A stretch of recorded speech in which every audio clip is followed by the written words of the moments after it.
Padamihin lang natin yung views.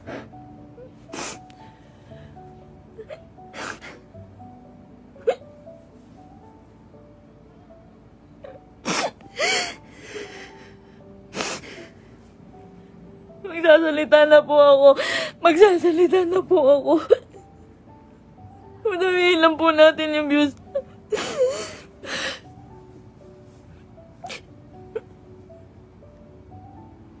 Magsasalita na po ako. Pipilitin ko pong isa-isahin. Pipilitin ko kahit gano'ng katagal tong live na to. Iisa-istain ko po ang panggagago sa akin ni Merc. Ni Christian Merc Gray.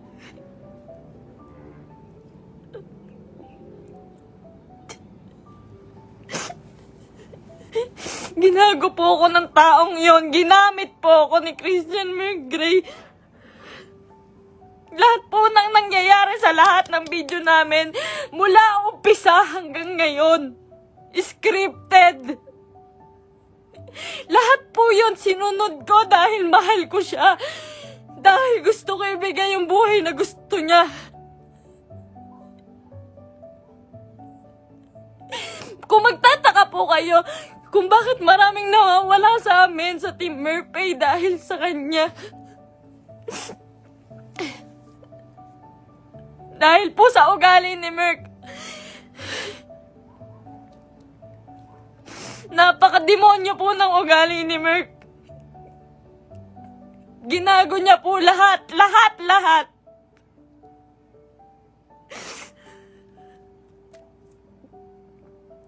Ito po. Ito na, umpisa ko na po. Alam niyo po, nag-umpisa kami sa... Nung galing po siya sa Brusco. Galing po si Merc sa Brusco. Hindi po ako yung dahilan ba't siya nawala doon. Ayaw niya pong mabawasan yung perang kikitain niya dahil po alam niyang malaki. Siya po ang pinakamalaking may kita sa Brusco.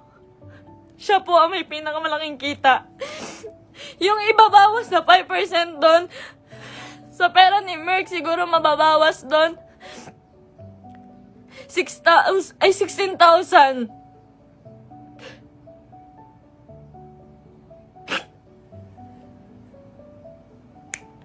Lahat po ng kaibigan niya, ginamit niya. Hindi ko na po kasi kaya eh.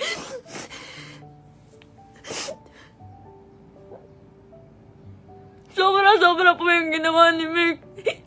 Sobra. Hindi ko na po kaya. Pasensya na po kayo.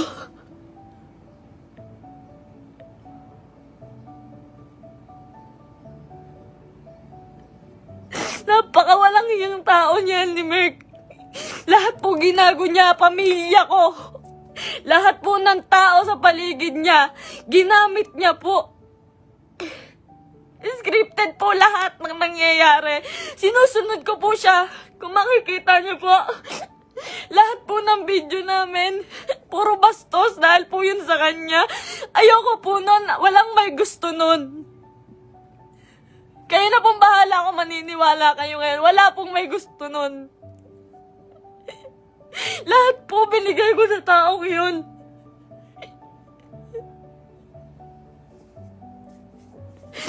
Lahat po ng panggagamit sa katawan ko, lahat po ng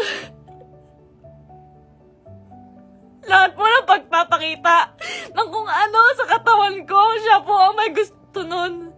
Nagagalit po siya pag aayaw ako. Ang sasabihin niya, para sa atin to. Para sa atin to. Pero hindi ko naramdaman dahil po, napakalaki po ng kinikita ni Merc. Wala po siyang binibigay sa akin. Kung sasabihin niyo po na pera lang ang habol ko sa kanya. Kung makikita niyo po yung bahay namin, hindi niya po napagawa yun. Hindi niya po pinagawa yung bahay namin. Uunahin niya pa po yung iba. Sa laki ng kinikita ni Merc, sa milyon ang kinikita niya sa isang buwan. 5,000 lang po ang binibigay sa akin yan, pati kay mama. Sa magulang ko po, 5,000 lang po, isusumbat niya pa. Mumurahin niya yung magulang ko.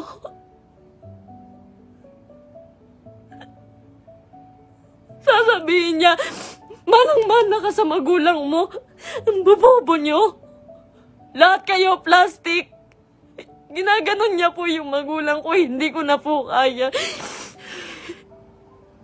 Ngayon po, nawawala po si Merc ngayon. Lahat po ng nangyari scripted po. Scripted. Tinatago po ako ni Merc. Tinatago niya po ako. Hindi niya po ako pinapalabas. Ayoko na po. Ayoko na talaga. Ayoko na po talaga. Ayoko na po. Ang ginagawa niya lang po. Nandito po ako ngayon kasi nawawala po si Merc. 6 na araw na po siyang nawawala. Kasama niya po yung babae niya. Yun dun po sa... Si Pam doon sa video na bago makaganda.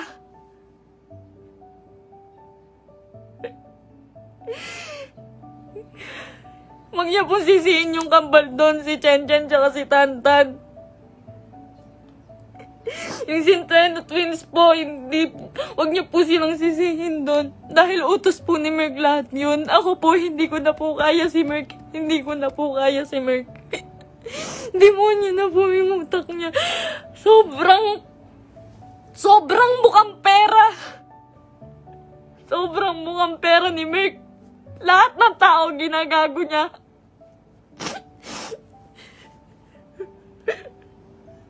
Sinisira niya po yung nanay ko po. Yung nanay ko na nasisira na din po sa inyo. Yung sasabihan po yung nanay ko na mamatay ka na, siya po may utos nun. Ginagawa niya pong robot yung pamilya ko dahil sa akin na lang po tumitingin yung pamilya ko. Ba't nila sinusunod si Merc? Kada pupunta po sila sa bahay, may pagkain na sila, maghihintay kami ng script niya. Magagalit pa po yan pag nagkakamali ako. Pag may mali po ako nasasabi, pag kailangan ulitin ng video, magagalit pa po yun. Lahat po ng video namin, scripted. Dahil po sa kanya.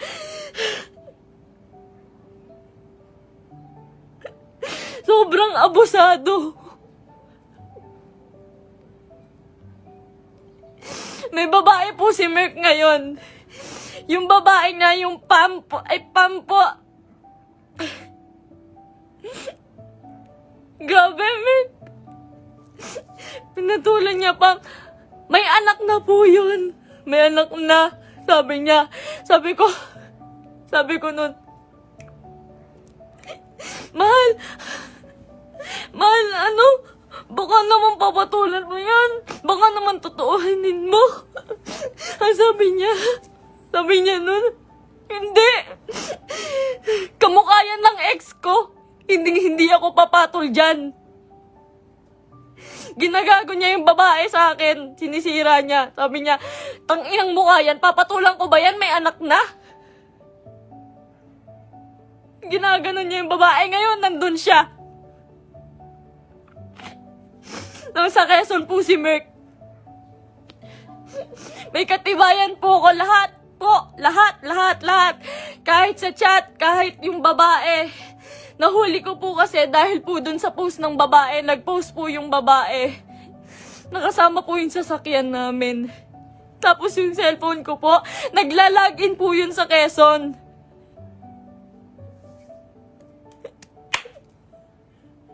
Lahat po ginawa ko kay Merc. Pasensya na po kayo. Ako po mismo humihingi ng pasensya dahil po kinonsinti ko siya.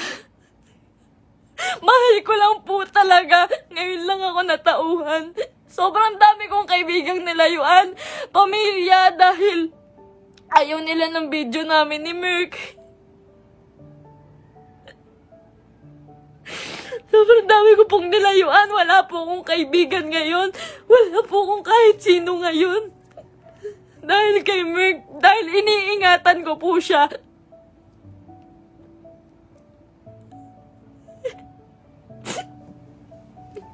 Kaya totoo po yung sinasabi niya, scripted lahat sa amin. Scripted lahat ng buhay na binigay sa akin ni Merk. Lahat po ng pera niya sa kanya lang po. Sa laki po ng pera niya, nagkakautang pa po siya. Sobrang sama, sobrang samang tao. Ultimo shampoo namin, sabon namin, ako pa bumibili. Grabe po, pambabastos sa akin ni Merk. Hindi niya po ako nirespeto.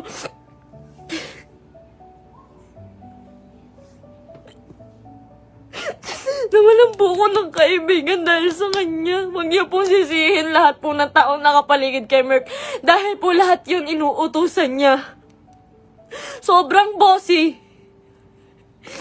Hindi niya naman po pinapalamon.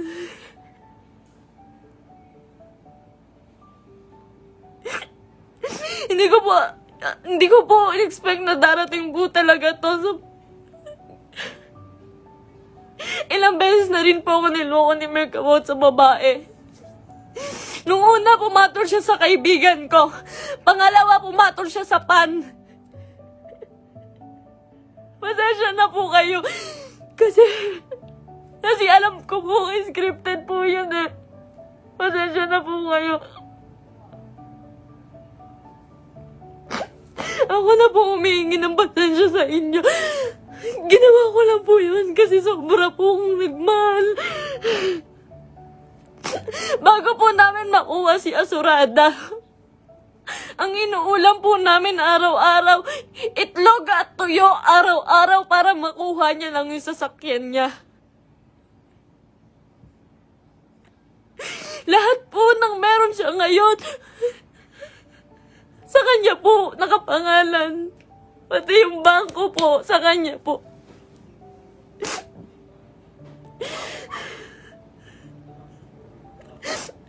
Paghihingi po ako sa kanya, hindi po yun magbibigay. Ultimo sarili kong damit, ako pa bumibili. Sa isang buwan po, 5,000 lang ang binibigay niya sa pamilya ko. Tapos susumbatan niya pa. Lahat daw binigay niya sa akin. Yung singseng, sabi niya, 170K daw po yun. Malaman-laman ko, 30,000. Yung tatay ko, binastos niya. Binastos niya yung tatay ko. Hindi po siya nagpaalam sa tatay ko na magpropose siya. Nung time na yun po, hindi po maganda yung nangyari. Yung proposal po.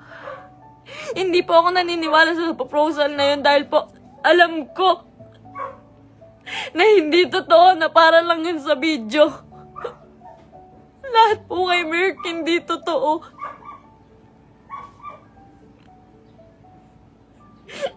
Yung buhay niya, yung pagkatao niya, yung buhay na binigay niya sa akin, hindi po yun totoo.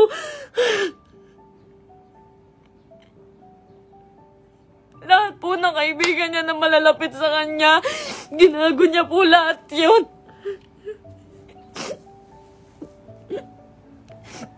May nakakita po sa kanila dito sa Naik.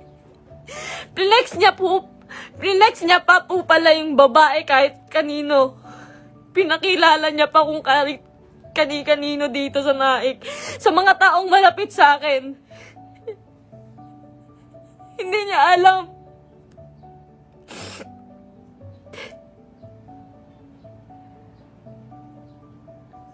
Grabe po yung ginawa sa akin. 3 years. 3 years po akong nagtiyaga. Isang buwan po akong nakakulong. Isang buwan po akong nakakulong sa kwarto. kinukulong niya po ako kasi bawal daw po ako makita ng kahit sino ng kapitbahay. Nandito lang po ako pag uuwi po ako sa Antipolo. Madaling araw niya po ako iuuwi doon para walang makakita sa akin.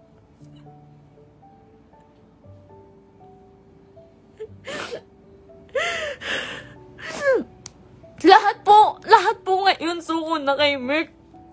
Nung isang araw po nasa ospital ako kasi nagtake po ako ng anxiety. Sobrang depressed na po. Sobrang depressed na po.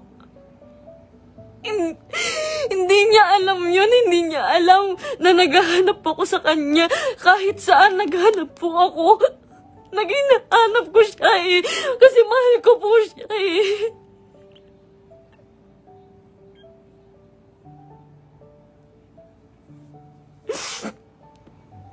Ilang araw po wala akong tulog, wala akong kain, kakahanap sa taong yun. Tapos malaman ko na kasama niya yung babae. Huwag niyo pong sisisihin yung mga tao sa paligid niya dahil siya po ang naggawa nitong gulong to. Huwag niyo sisihin si Kuya Mark, yung Centennial Twins. Kahit sino. Siya po ang gumawa nito. Sobrang boss po ni Merk. Sobrang pa-boss po. Sa lahat po ng video, kung makikita niyo po, lantad na lantad yung suso ko para lang mapanood ng mga tao.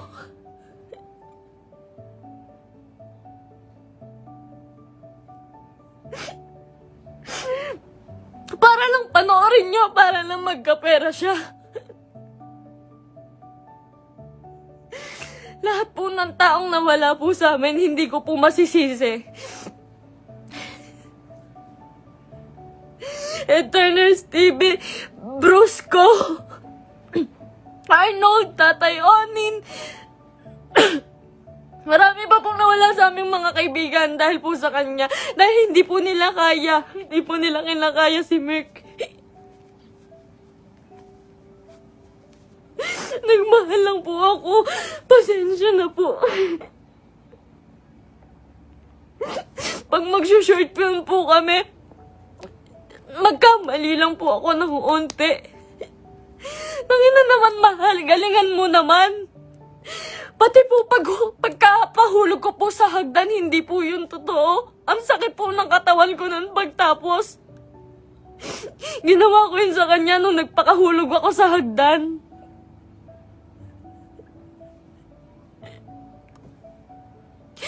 May mga pasapo ko lagi pag may nangyayaring hindi magandang prank. Lagi po ako nagkakasugat, nagkakapasa dahil po sa ginagawa namin.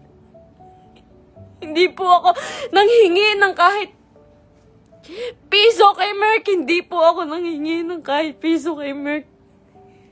Hindi po. Lahat po ng account siya po may hawak. Kinukontrol niya po lahat. Hindi niya po mapagawa yung bahay ko. Sabi niya po sa CR namin, mahal, hindi ako magsi-CR dyan. Hindi po siya nag-CR sa CR namin sa bahay.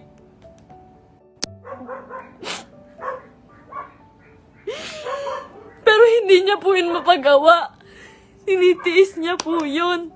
Kayo na pong bahala kahit hindi na po kayo maniwala. Hindi ko po kayo masisisi.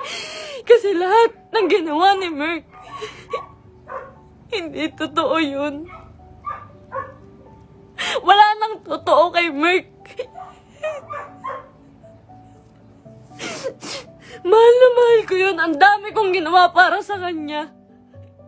Alam po yan ang mga totoong kaibigan namin. Alam po nila kung gaano ako nagsasakripisyo araw-araw. Napakarami niya pong pera, pero ang dami niya rin pong utang. Hindi ko na po alam kung saan niya pinupunta yung mga pera. Kung makikita niyo naman po kasi sa mga video namin, wala po talaga akong hawak na may mga pangalan na damit, may pangalan na sapatos.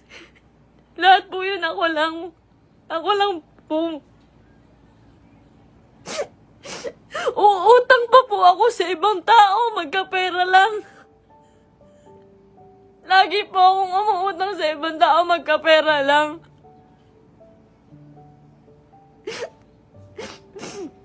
Ayun po, hindi ko na po kaya.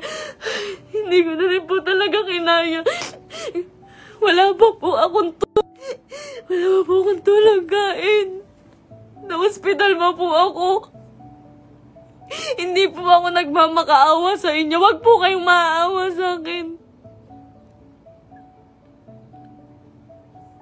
Gusto ko lang naman po sabihin sa inyo yung totoo. Kasi ayoko na pong may mga taong masaktan. Ayoko na pong... Hindi ko po kasi talaga kaya yung mga bash. Hindi ko po yun kaya. Nag-aaral po ako noon. Pinatigil niya po ako sa pag-aaral para lang po sa video. Yung pangarap niya po yung sinunod namin eh. Yung pangarap niya, tinabi ko na po yung pangarap ko. Grabe yung sakripisyo ng pamilya ko. Grabe. Sasabihin niya, yung nanay mo, plastic. Yung nanay mo, sa Cebu po. Sa Cebu, hindi siya nahiya. Hindi po siya nagbigay ng kahit ano, na kahit piso lang doon sa tiniran namin. Iniwan niya po ako doon para lang po sa babae. Sabi niya po may sponsor. Iniwan niya po ako sa Cebu. Magkasama po kami doon isang araw po. Ang usapan po, 1 linggo po kami doon. Kasi po pupunta na po kaming Canada. Mas malaki po kasi yung kita sa Canada. Kaya po kami pupunta ng Canada, pero hindi ko na po kaya.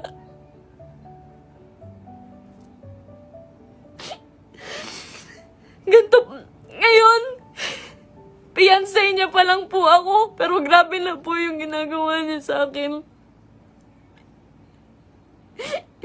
Sobrang mukhang pera ni Merk.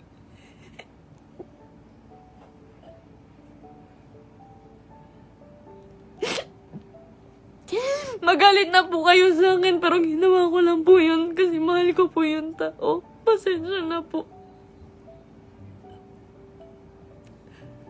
Pasensya na po.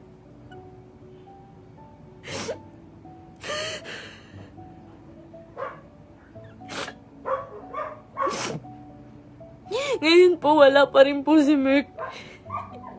6 na araw na po siyang nawawala. Pinabayaan niya po ako mag-isa nang walang pera. Wala po akong hawak na pera. Pinabayaan niya po ako. Iniwan niya po ako. Ang dami ko na pong utang ngayon kasi po wala akong hawak na pera.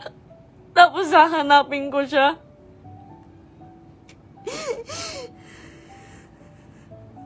Masakit po kasi lalo eh. Fiancé na po kasi ako eh.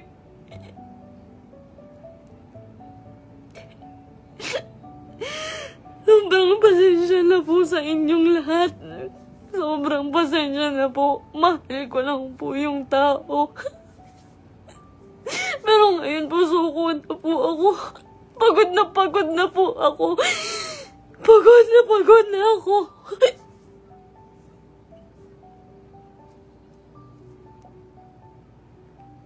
Pasensya na po.